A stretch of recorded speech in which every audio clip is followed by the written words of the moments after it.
Alright, Gibbs Phenomena, and we're going to proceed on now. Now, Gibbs Phenomena, we're dealing with points of discontinuity and n partial sums. So most logically speaking, we'll take it further from the n partial sum expression, right? So this is what we have. Suppose f of x is integrable from minus L to L. The n partial sums is given by this expression over here like that. Okay, so let's just have a take a look about it. Okay, we denote it by capital S and a small subscript n to denote the n partial sums. Right. So this has some difficulty in terms of finding calculations. Okay, remember Gibbs phenomena. We want to investigate the mysterious behavior as we take more and more partial sums. So let's just say if we take 20 partial sums, we would have a total of 40 trigonometry terms, 20 cosine terms, 20 sine terms. It's not so easy. Why? It's because of the summation sign. So if we want to somehow rewrite this statement, you know, with the hopes of removing the summation sign. Now, for those of you who take calculus, can anticipate that we're going to replace the summation sign with the integral sign because you know that the two of them are roughly linked together. You're absolutely right.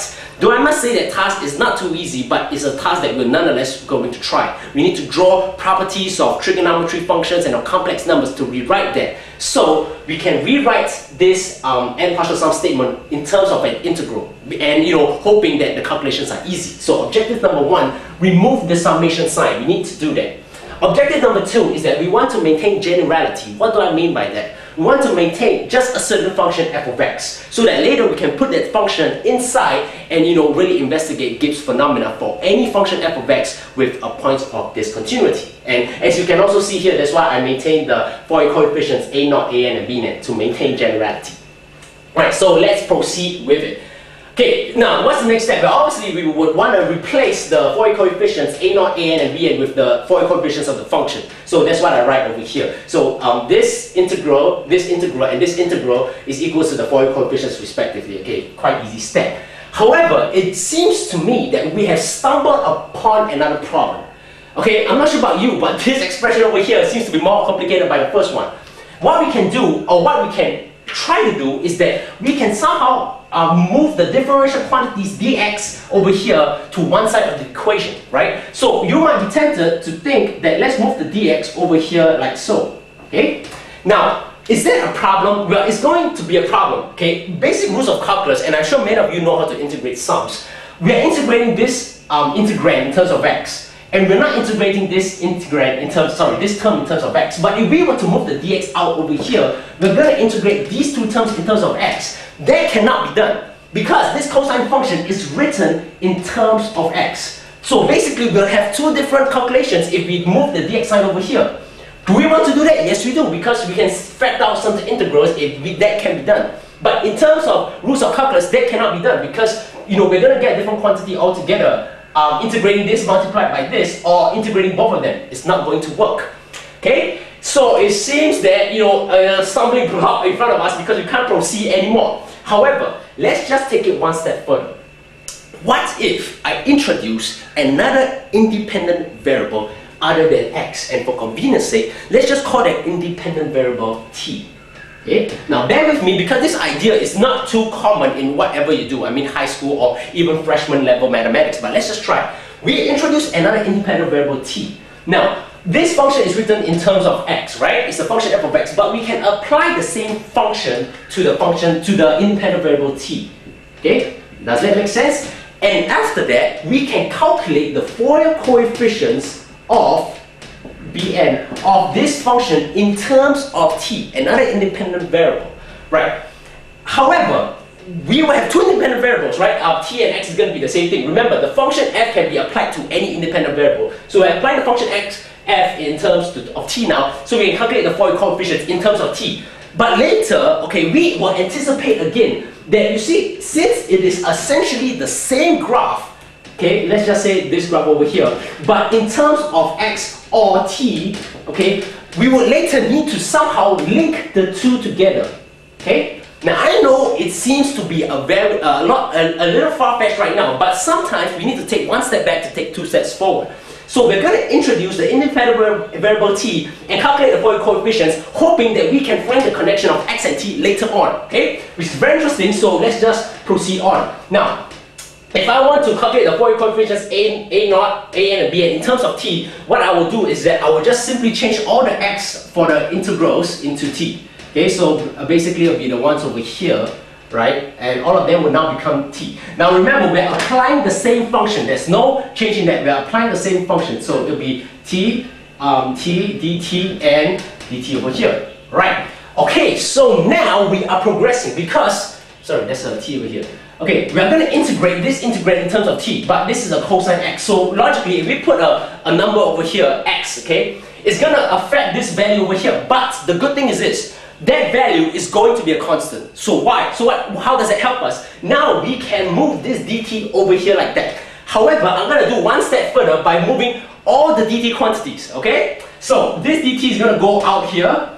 This dt is going to go out here. Let's move all the dt quantities to one side, and there's one over here, okay, goes out there. Now, can we move this whole thing over there? Well, yes, we can, because it's an addition sign, not a multiply sign. In fact, multiply sign, yeah, you cannot, but it's an additional sign. So basically, just integrate this, integrate this, move all the dt's to one side. What about the left-hand side? Well, I will have an integrate from minus L to L, integrate from minus L to L, integrate from minus L to L, and I will have 1 divided by L from 1, 2, 3. So basically what I can do is that I can write 1 divided by L integrate minus L to L, okay? And we have something over here and the dt will be over here like that. Okay, that is good. Now, can that be done for this one over here? Well, yes we can, because it's a summation, okay? So basically, it's either we integrate and we sum, or we sum and we integrate. Right now, it's going to be integrate A plus integrate B plus integrate C. Remember, summation is always plus, so there's no problem bringing this integrate sign outside and then we will sum, okay? So this is going to be integrate A plus B plus C, which is basically integrate and then you sum. So that's why I can bring the integrate sign over here, integral sign over here. Right, now that is good. So what do we have with? We will have a half function t, okay, function f and dt, like that for the first one, okay, and then after that we're gonna plus, and what do we have? Integrate, okay, this one goes out, dt goes out, so we will have simply a summation n equals to 1n, and then it would be cosine, okay, wait a minute, okay, let's just put the function out first, okay, so function f of t is over here, okay, it will be cosine n pi t divided by L cosine n pi x. Alright, n pi x divided by L. That is good. Okay, can we see that? N pi t and n pi x, two different independent variables. Remember, there are two independent variables in this function. It will plus with sine n pi t divided by L and then sine n pi x divided by L. Okay? Okay, that is good. Now that is what we have. Now I bring out the function f of t because it's the same between the two, so that is okay. So this is what we proceed on. So let me just erase this, okay? And now here's where trigonometry comes in. Okay, look at the back of your textbook or my formula list. You will see this famous formula over here. Okay, why do I want to do that? Because I noticed that there's a cosine here, cosine cos. And there's cos over here, and there's a sine, there's a sine over here. So all I have to do is just fill in what theta 1 and theta 2 is. Theta 1 is equals to n pi t divided by L, and theta 2 is equals to n pi x divided by L, okay? I hope we can see that. I'm just basically re-expressing these two trigonometry functions using this identity that I have. And then, now I can finally write, okay, the n partial sum is equals to, now I'm going to take it one step further by bringing out the function f of t. Okay, now there's a function f of t common over here and there's a function f of t common over here. So basically what I want to do is that I want to bring that out. Now can I do that? Yes I can, because remember there's the dt sign outside, right? So I'm going to integrate this whole thing in terms of t. Okay, but I'm still summing what's inside, so I can still bring out the function f of t. Okay, I hope you can see that. So what I have is that I will have a, okay, integrate function f of t, okay, and I will open a parentheses, curly bracket. I will maintain the half over here, okay, and I will plus a summation n equals to 1n, applying the trigonometry function to this quantity over here, and I will get cosine theta 1 minus theta 2, so it's this minus this. Okay, I can rewrite that as n pi divided by L t take away x. And ladies and gentlemen, that is what we have.